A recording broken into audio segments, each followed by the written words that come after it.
A New York grand jury investigation into former President Trump over alleged hush money payments looks to be extending into at least another week. Won't happen this week. Jurors did not hear testimony in the case on Thursday, and they will not today either. NewsNation's Robert Sherman is live outside the courthouse in Manhattan, where he's been standing guard as we prepare for a possible indictment. How are things in New York this morning, Robert?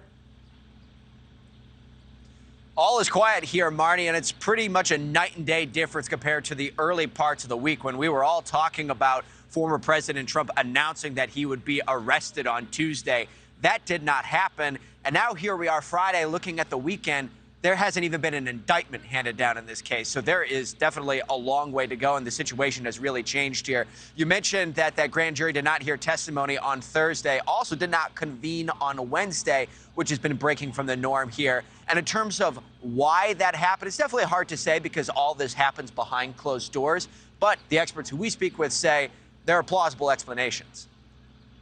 The fact is that grand juries work in mysterious ways, and we can't know for certain what goes on behind the scenes. There's one possible scenario in which the delay is just because a grand juror was sick or they wanted to present a witness and, he got in a car accident on the way to the courthouse and they had to postpone. So we can't be sure.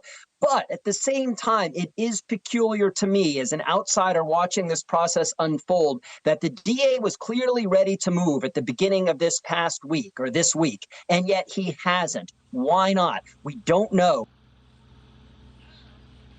We don't know a lot of things about the process right now, Marni, including are witness testimonies wrapped up or are there more witnesses who need to testify?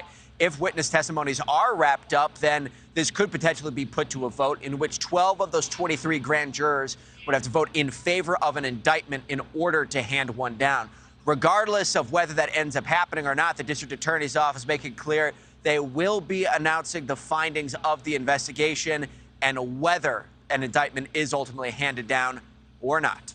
Marni? And within the hour, I spoke with one legal analyst who says it will be happening. We'll have to wait and see on that. Robert, what's the update on the GOP pushback against DA Bragg and then his response afterwards?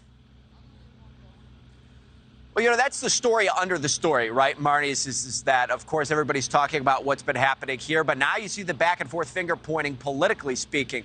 Congressman Jim Jordan of the House Judiciary Committee sent a letter to District Attorney Alvin Bragg earlier this week demanding that the district attorney hand over information, documents, and testimony related to this case and to answer questions as to why they're going ahead with the prosecution of this. The district attorney firing back, releasing this statement saying, quote, "Your letter is an unprecedented inquiry into a pending local prosecution. The letter only came after Donald Trump created a false expectation that he would be arrested the next day, and his lawyers reportedly urged you to intervene." That letter goes on to say that they will continue to uphold the laws here in the state of New York, and they will not tolerate any interference from Washington or anyone else.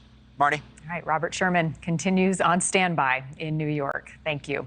Thank you for watching. Go to newsnationnow.com to find NewsNation on your television provider. And don't forget to click the red subscribe button below to get more of NewsNation's fact-driven, unbiased coverage.